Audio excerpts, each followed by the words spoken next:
Clair Obscur Expedition 33 is a masterfully done game by Sunfall Interactive, recently released. An RPG game with old-school mechanics, haunting music, saturated level of Frenchness, and impeccable design. However, it does leave us with a question. What is Clair Obscur? Bonjour! This is Final History, and today, let there be light! Final History.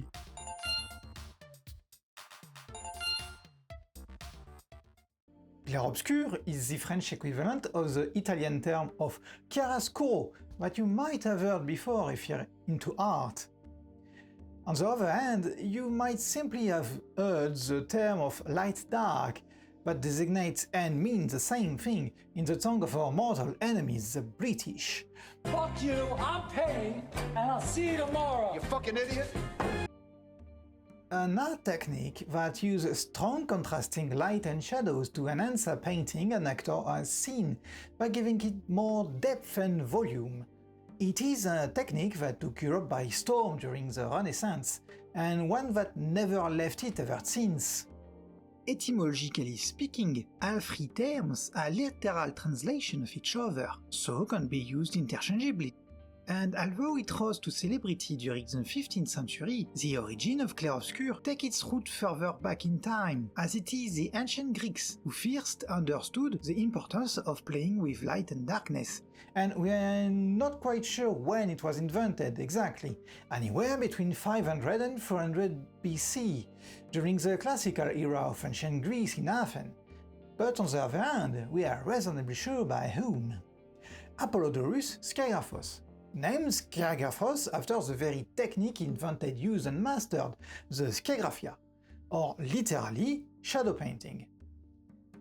But although the technique spread far and wide in classical Greece, startlingly few examples of it remain to this day, and none of Apollodorus himself, as most Greek paintings are lost to the usual suspect of time, decay and war.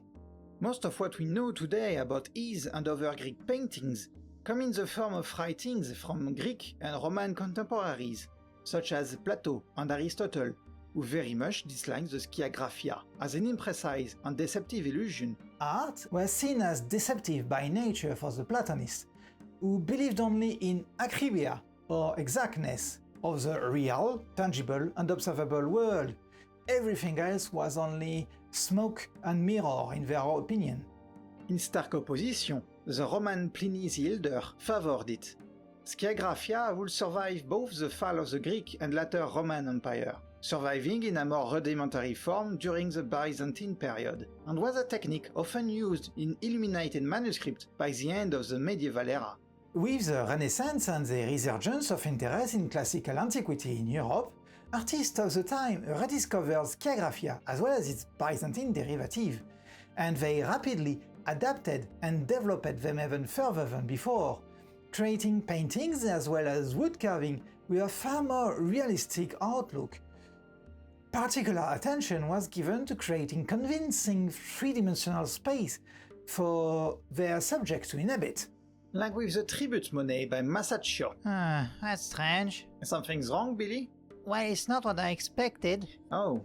Did you perhaps expect something closer to this? Well, yes. Well, it's a bit further down the line.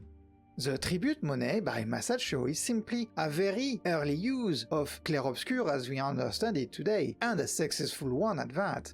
We can already see in its painting all the hallmark of the technique, the use of light and shadow to recreate lifelike figures and movement, as well as creating convincing three-dimensional background for those figures to inhabit. Clair Obscur, with its far more realistical approach and depiction compared to what came before it, became thus rapidly favored, especially when it came times to paint religious figures and scenes. But why then? Well, that's fairly easily explained, Billy. In a world where literacy is down the drain and still yelling for a shovel to keep digging, well, you still had to teach the unwashed mass of peasants somehow. So it is rather evident that an art form that desired itself closer to its audience by being far more realistic and less figurative than what came before, and one that used light as its main feature, or in the case of religious paintings, holy light, well, for the church, it was a godsend. The music's bad and you should feel bad. Absolutely abysmal joke aside, the church was not the only institution or group of individuals that sponsored the artists of the Renaissance period. Wealthy individuals, governments, royal families also did so in an effort to showcase their wealth, power and influence to their allies, enemies and people. Many of such artists thus sponsored are names you are more than likely to have heard before. Leonardo da Vinci, with his Virgin of the Rock, was a hugely influential pioneer of the technique and later on went on to create his own variation. The sfumato was most spectacular example is known to you all. Michelangelo, as well as Raphael, were both users of chiaroscuro, and went on to create their own variation of the technique, Cangiantismo, which favored bolder color and contrast, Unione, with its sharper and well-defined edge between surfaces.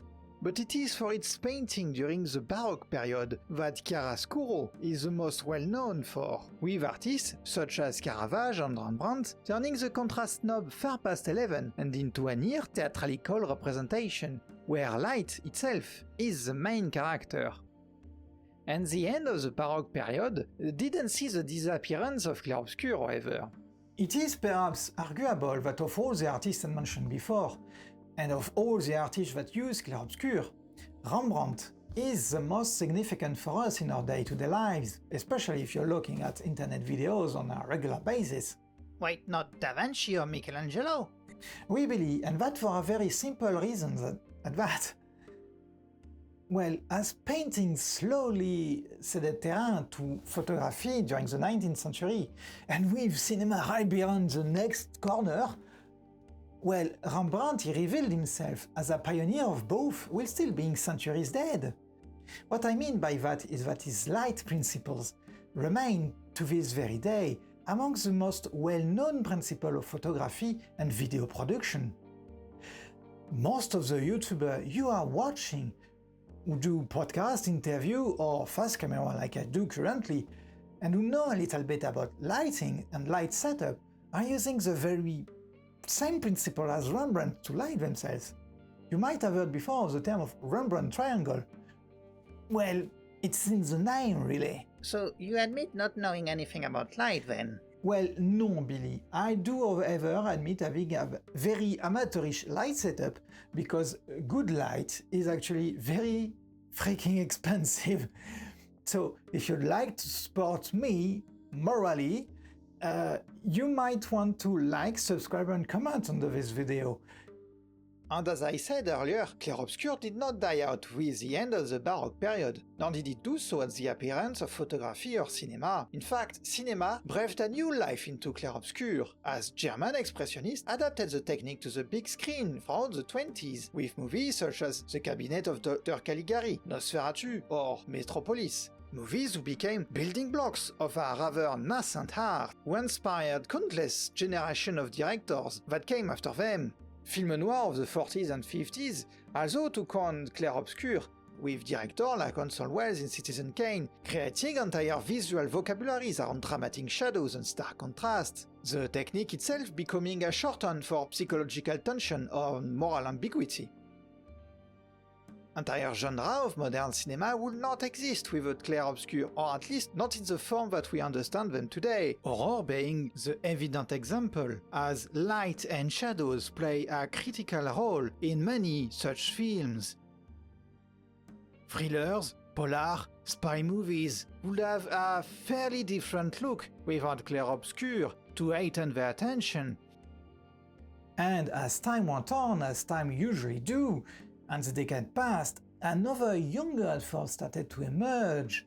And if at the start it was merely simple games, as computing processing power and data storage increased and become more readily available to the general public, well, the video game industry slowly started to take the codes of cinema, storytelling, photography and paintings to start to tell its own tales with an ever greater graphical fidelity as it slowly found its own voice. Games like Resident Evil, Dead Space, or Shadow of the Colossus create entire atmosphere based around dramatic lighting contrast, using shadows to create both beauty and dread. Games like the recent Indiana Jones, Life is Strange, or What Remains of Edith Finch use the same artifice of Clair Obscur as in cinema, as narrative tool to heighten their storytelling.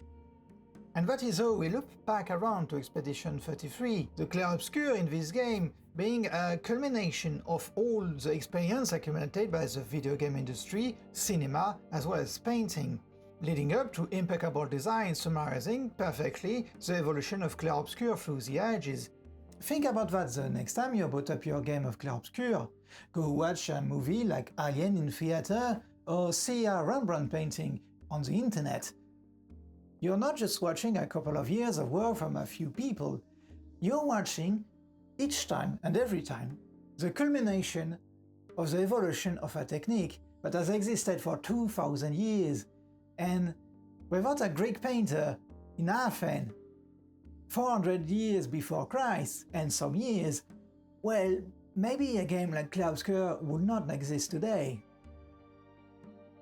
Sur ce, mesdames et messieurs, I say to you goodbye, and remember to tickle your little grey cells. Final History